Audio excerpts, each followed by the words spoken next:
दोस्तों, आज हम लोग कोई किसी दवा के बारे में नहीं डिस्कशन करेंगे। आज हम लोग एक बंदे के बारे में डिस्कशन करेंगे जो मेरे क्लिनिक में आया था और जिसको मैंने बेलाडोना से ठीक किया था। हुआ यूँ कि मैं अपने नेटिव प्लेस गया था और वहाँ पे मुझे इस बंदे का फ़ोन आया कि मुझे तकलीफ़ है खांसी की, मुझे कोई दवा बताइए।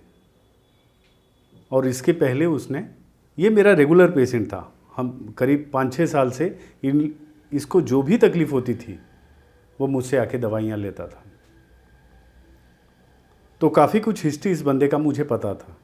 मैंने वहाँ से दवा बेलाडोना बता दिया और दूसरे ही दिन मैं यहाँ आ गया। तकलीफ़ ये थी इसे कि इससे अस्थमेटिक कफ था। इतना ज़्यादा कफ था कि वो बेचारा चल भी नहीं पाता था और बोल भी नहीं पाता था। सांस लेने में तकलीफ़ था, ऐसे ऐसे लाइक दिस, और थोड़ा भी स्टेप चला कि इससे सांस फूलने लगती थी। जब वो क्लिनिक में बैठा मेरे बगल में और मैं केस लेने लगा, ऑलवेज जैसा कि हमेशा होता है, तो वो ऑडियो मैंने रिकॉर्डिंग किया था, वो मैं आपको इसलिए नहीं सुना रहा हूँ क्योंकि वो मदर टंग में है, यानी उसके अपनी भाषा में है। ठीक है, मैं उसको हिंदी में ट्रांसलेट करके आप लोगों को उसके वर्ड टू वर्ड बता रहा हूँ जैसा उसने बात किया था।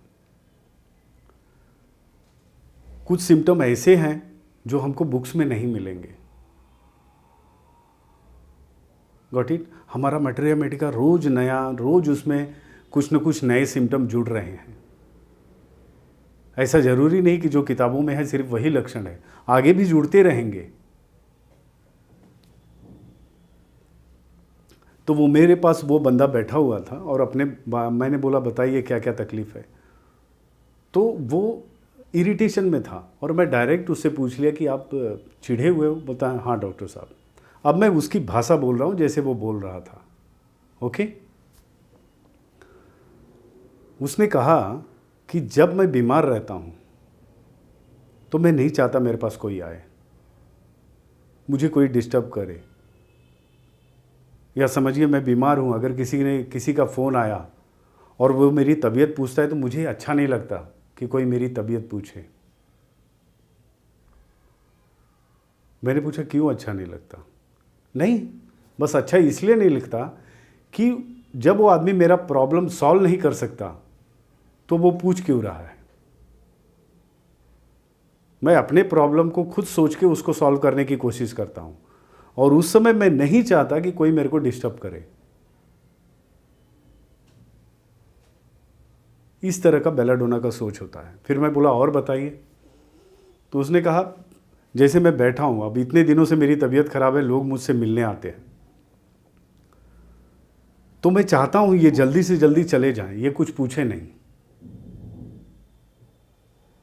क्योंकि लोग आते हैं, वो पूछते हैं कहाँ से दवा ले रहे हो, कैसी दवा ले रहे हो, अभी तक आप ठीक नहीं हुए, पैसे के बारे में सोच रहे हो क्या, कंजूसी मत करो, अच्छे डॉक्टर को दिखाओ। इस तरह के लोग स्टेटमेंट बोलते हैं, इसलिए मैं नहीं चाहता लोग मेरे से आके पूछें। मैं अपने बारे में लोगों को बताना नहीं चाहता। अगर वो फिर भी बैठे हुए हैं, मैं चुपचाप रहूँगा, बात नहीं करूँगा, मैं सोचूंगा यहाँ से चला जाए, मेरे लिए सिर दर्द है। जब तक ये बैठा रहेगा तब तक सिर दर्द है मेरे लिए। सोचिए बेलाडोना कैसे सोचता है। ये एवर्शन टू कंपनी है हाँ, लेकिन बेलाडोना का एवर्शन टू कंपनी किस तरीके का है देखिए। मैं बोला अगर वो बंदा नहीं गया तो? बोला नहीं गया तो मैं उसके साइड पीट करके बैठ जाऊंगा, फिर भले उससे मेरी दुश्मनी हो जाए, पर मैं चाहूंगा कि इस समय वो चला जाए। मैं बात नहीं करना चाहता किसी से। This type of aversion to company, इस तरह का एवर्शन टू कंपनी बेलाडोना को होता है जब उसके कंप्लेंट्स आते हैं और उसके पीछे ये थॉट रहता है, उसके कोई भी कंप्लेन है, कोई भी परेशानी है, तो अगर उसे ये आभास हो गया कि ये बंदा मेरी परेशानी को सॉल्व नहीं कर सकता तो उसे बिल्कुल खड़ा नहीं करेगा वो। This type of aversion to company is present in belladonna. ठीक है, मैं और उससे सवाल पूछते गया, मैं हाइलाइट्स बता रहा हूँ। ये सेशन तो डेढ़ घंटे का हुआ था, मैं आपको उसके हाइलाइट्स बता रहा हूँ क्या क्या हुआ। मैं बोला फिर घर के लोग तो हैं आपके पास, तब घर के लोग पूछेंगे तो? बोले हाँ, घर के लोग पूछेंगे तो भी मैं चिढ़ जाता हूँ, और तब मैं चिढ़ता ही नहीं हूँ, तब मैं गंदी गंदी गालियाँ भी दे देता हूँ। जैसे अगर मिसेज ने पूछ लिया, मैं बोलूँगा तू चुप रहे, तू मुझे डिस्टर्ब मत कर, अच्छा हो जाएगा, मैं मर जाऊँगा और तू विधवा हो जाएगी। This type of direct pinching word बोलता है वो, कि आदमी वहाँ से हट ही जाए। इस तरह के पिंचिंग वर्ड यूज़ करता है। इतना उसको कंपनी का एवर्शन रहता है जिस समय उसको कंप्लेंट्स आते हैं।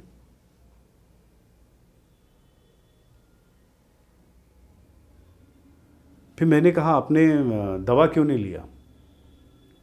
अब दूसरी चीज़ देखिए दोस्तों, ये एक एवर्शन टू कंपनी है। सेकंड थिंग, मैंने उससे पूछा दवा क्यों नहीं लिया आपने? बोला डॉक्टर साहब आपके पास मैं कई सालों से आता हूँ, आप मुझे जानते हैं, मेरे स्वभाव को जानते हैं, मेरे शरीर को जानते हैं, मेरे परिवार को जानते हैं, मेरा नेचर किस तरीके का है आप जानते हैं। अब नए किसी बंदे के पास जाऊँगा, वो मेरे बारे में इतना नहीं जानता, तो मुझे उसकी दवा पे भरोसा ही नहीं होगा। यहाँ पर बेलाडोना का लैक ऑफ फेथ दिखता है। ये जल्दी किसी पे भरोसा नहीं करता।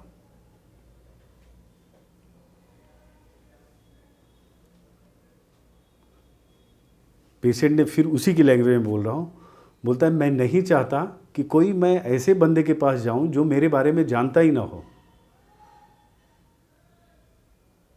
आप आए, मैं आपके पास चला आया,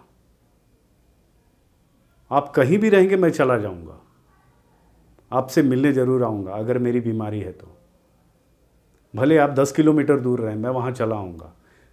मैं एक बार आ गया, मेरी जिम्मेदारी ख़त्म, अब आपकी जिम्मेदारी। यहाँ पे ये पता चलता है कि ये रिस्पॉन्सिबिलिटी लेना पसंद नहीं करता।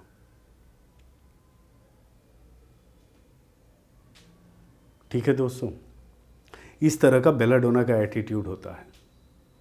और गालियाँ तो ये फटाक से देता है, फट से देता है।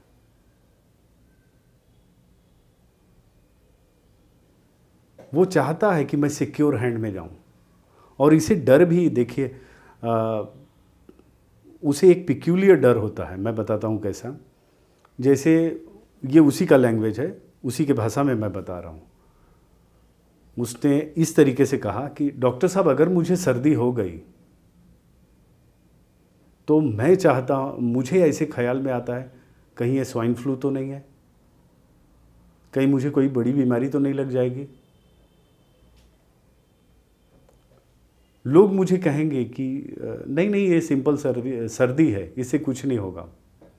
पर मैं नहीं मानता। लोगों को क्या पता, उनको क्या बीमारी के बारे में पता है। तो मैं आपके पास आता हूँ, आपसे पहले वेरीफाई करता हूँ।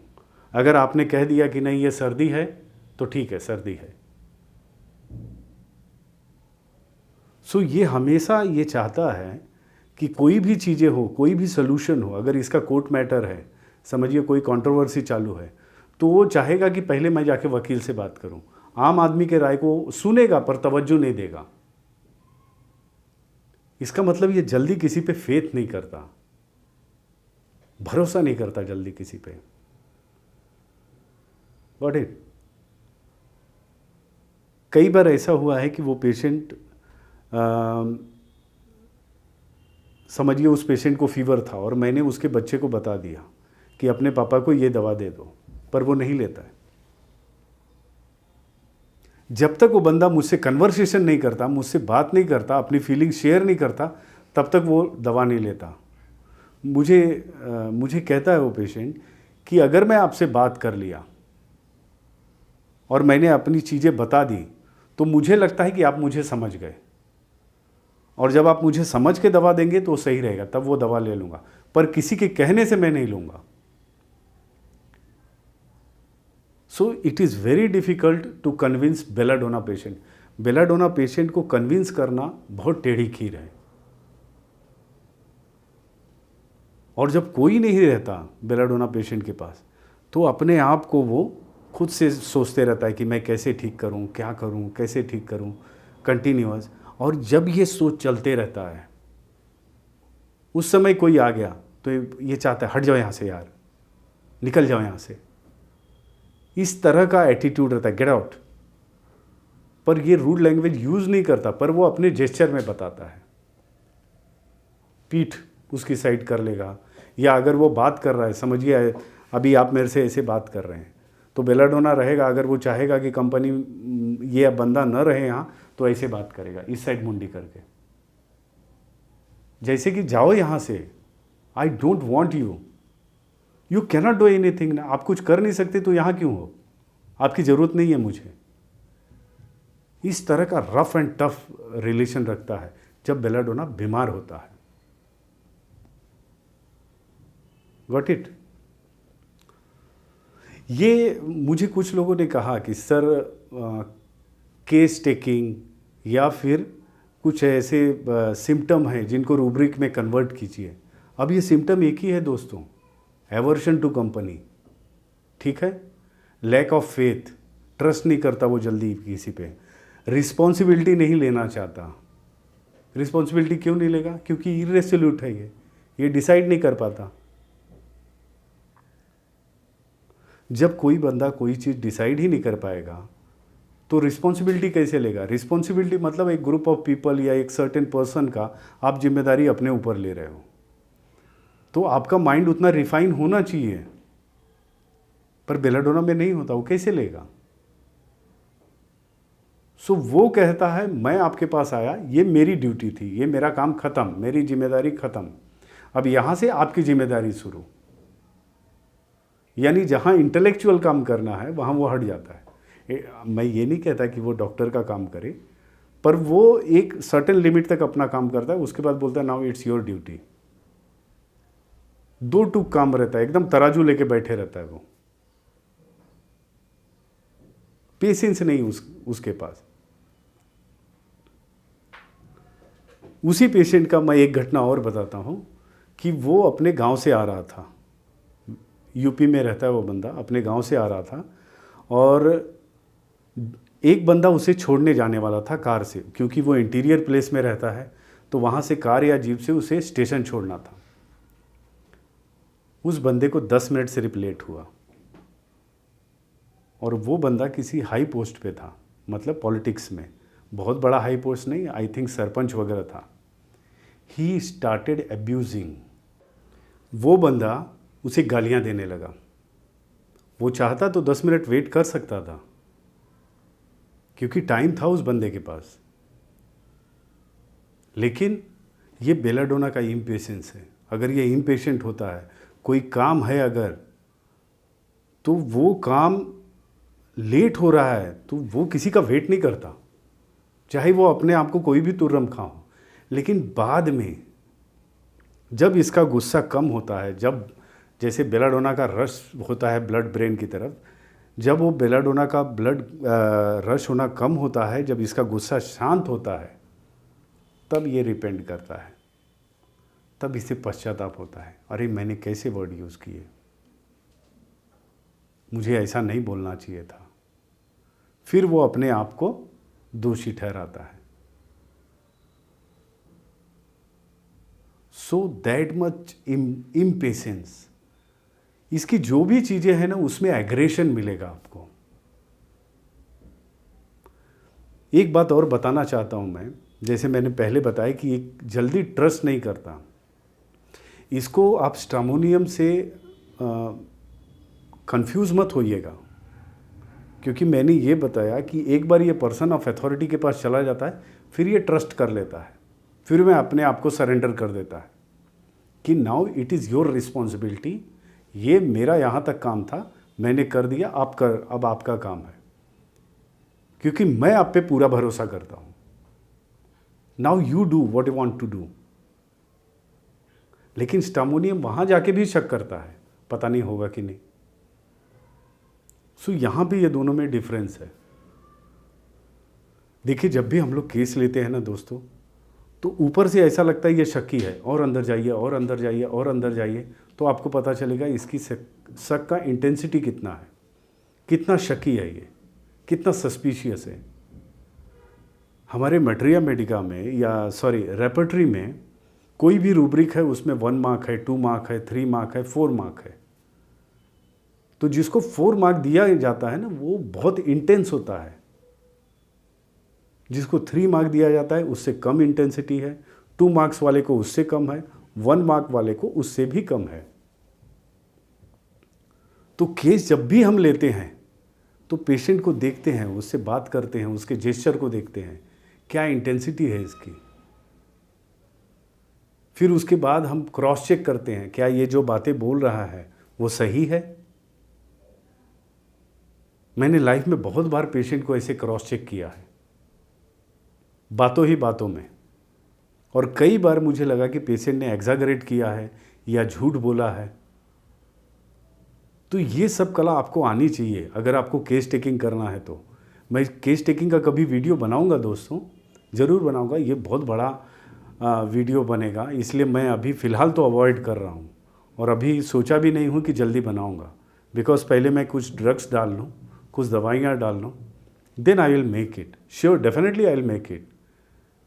लेकिन वो वीडियो मुझे थोड़ा टाइम लगेगा बनाने में, वेट फॉर दैट। बहुत जान के कमेंट्स आ रहे हैं कि सर केस टेकिंग पे एक वीडियो बनाइए, मायाज़म पे बनाइए। आई will make it, but little while, थोड़ा रुक जाइए आप। मुझे ऐसे कुछ केसेस डिस्कस करने हैं जिसमें पता चले कि कैसे क्या प्रॉब्लम है, कैसे पेशेंट बोलता है, उसको परसीव कैसे करें, उसको रूब्रिक में कन्वर्ट कैसे करें। ये सब हम लोगों को आना चाहिए दोस्तों। अगर कभी कोई पेशेंट ठीक नहीं होता ना, तो होम्योपैथी गलत नहीं होती, मैं होता हूँ गलत। अगर आप डॉक्टर हैं तो आप गलत होते हैं। पैथी बहुत है, कंप्लीट पैथी है ये। इसमें आगे आने वाली बीमारियों का भी इलाज है। जानते हैं कैसे? क्योंकि कोई भी बीमारी आएगी दोस्तों, उसके सिम्टम होंगे, आपको बीमारी से लेना देना नहीं है कुछ। वो सिम्टम जिस दवा से मैच हो, आपको क्या करना है, वो दवा दीजिए, इट विल वर्क। कई ऐसी एपिडेमिक आई जब हम लोगों ने दवाइयाँ दी, इबोला आया, इबोला के टाइम दिया गया, प्लेग के टाइम दिया गया, स्वाइन फ्लू के टाइम दिया गया, जिसका हम लोगों ने नाम ही नहीं सुना था, स्वाइन फ्लू। पर इन्फ्लुएंजियम ने काम किया ना। जो सिम्टम मिल रहे हैं, जो दिख रहा है वही देखो, जो फील कर रहे हो वही, उसी को मानो। आप डिल्यूजन या भ्रम में मत जाओ, आप जाओगे तो सब खराब हो जाएगा। जब भी आप केस टेकिंग कर रहे हैं तो आपको हाई अलर्ट रहना है दोस्तों, क्योंकि बेलाडोना आएगा और हमने बोला, ये मान लिया कि ये भरोसा नहीं करता, सस्पिशियस है। नहीं, सस्पिशियस नहीं है। ये चाहता है मैं पर्सन ऑफ अथॉरिटी के पास जाऊं, फिर वो वहां पे रिलैक्स हो जाता है ये। So we cannot tell it as totally suspicious. शकी नहीं कह सकते। ये भरोसा करता है, पर उसी बंदे पे करता है जिसे वो जानता है, जिसे इसे महसूस होता है कि ये बंदा मेरे बारे में सब कुछ जान रहा है, तो ये बंदा जब दवा देगा तो सही ही देगा, ये फीलिंग रहती है उसको। Got it? सो ये एक छोटा एग्जाम्पल था, कैसे वर्ड्स को हम लोग अपने रूब्रिक में कन्वर्ट करें, उसकी फीलिंग को कैसे हम लोग अपने रूब्रिक में कन्वर्ट करें। ये छोटा सा केस था दोस्तों। अगर आप लोगों को ये इस तरह के वीडियोस इंटरेस्टिंग लगेंगे या अच्छे लगेंगे तो मैं आगे भी बनाऊंगा। Just let me know in the comment box. Comment box में मुझे ज़रूर बताइए। मुझे जब भी ऐसे लगेगा कि आप लोगों को ये अच्छा लगा, मैं और ऐसे बनाऊं, तो मैं ज़रूर बनाऊंगा दोस्तों। कीप कमेंटिंग दोस्तों। ये बारीकियाँ जो होती है ना केस टेकिंग की, या पेशेंट को समझने की, जानने की, ये जब पेशेंट बैठा रहता है तब होता है सामने। हम फ़ोन पे उससे बात करके उसका केस ले सकते हैं, पर कभी कभी कुछ ऐसे केस होते हैं जो हम चाहते हैं कि वो हमारे सामने रहे। कुछ केसेस, सब नहीं, रेयर केसेस, ताकि हम जान सकें कि वो कैसे बात कर रहा है, कैसे रिएक्ट कर रहा है।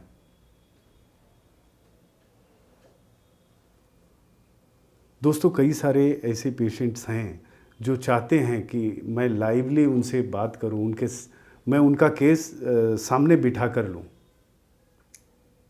कुछ ऐसे पेशेंट ने रिक्वेस्ट किया मुझसे, एंड आई एम आप लोगों का कमेंट मेरे लिए बहुत मायने रखता है, आप लोगों का एडवाइस मेरे लिए बहुत मायने रखता है, आप लोगों का रिक्वेस्ट मेरे लिए बहुत मायने रखता है। तो मैंने ये सोचा है कि मैं 3 दिन के लिए, सोचा क्या है, इनफैक्ट मैं जा रहा हूँ दिल्ली में। कुछ पेशेंट ने रिक्वेस्ट किया है, मैं उनको वहाँ देखूँगा। In the meanwhile, if you are very close, so अगर आप बहुत नज़दीक हैं तो डायरेक्ट फ़ोन पे आने की बजाय अगर डायरेक्ट मिलेंगे तो मुझे केस टेकिंग में बहुत कंफर्टेबल मैं भी रहूँगा, आप भी रहेंगे, और इजी हो जाएगा कन्वर्सेशन हमारा। मैं अपने डिस्क्रिप्शन बॉक्स में एक फॉर्म है, उसको आप फिल करके सबमिट कर दीजिए, हमारी टीम आपको उसका आंसर देगी। तो जितने फॉर्म भरेंगे मैं उस हिसाब से उतने पेशेंट को मिल सकता हूँ। सबसे तो नहीं मिल पाऊँगा दोस्तों, कुछ लोगों को चूज़ करेंगे हम, क्योंकि सब मेरे पास उतना टाइम नहीं रहेगा। आई एम एक्सट्रीमली सॉरी अगर मैं सबको समय नहीं दे पाया तो। मैं सिर्फ 3 दिन के लिए रहूँगा और 4 घंटा बस वहाँ बैठूँगा, पर कोशिश करूँगा कि अपना बेस्ट आप लोगों को दे सकूँ। आप वो फॉर्म्स फिलअप करके सबमिट करिए। अगर कोई कन्फ्यूज़न है आप लोगों को इस चीज़ को लेके, तो मुझे फेसबुक या इंस्टाग्राम पे भी इन्फॉर्मेशन आप ले सकते हैं इस बाबत। सो दोस्तों, आज का ये लेक्चर मैं यहीं समाप्त कर रहा हूँ, ख़त्म कर रहा हूँ दोस्तों। आशा करता हूँ आप लोगों को पसंद आया होगा। धन्यवाद।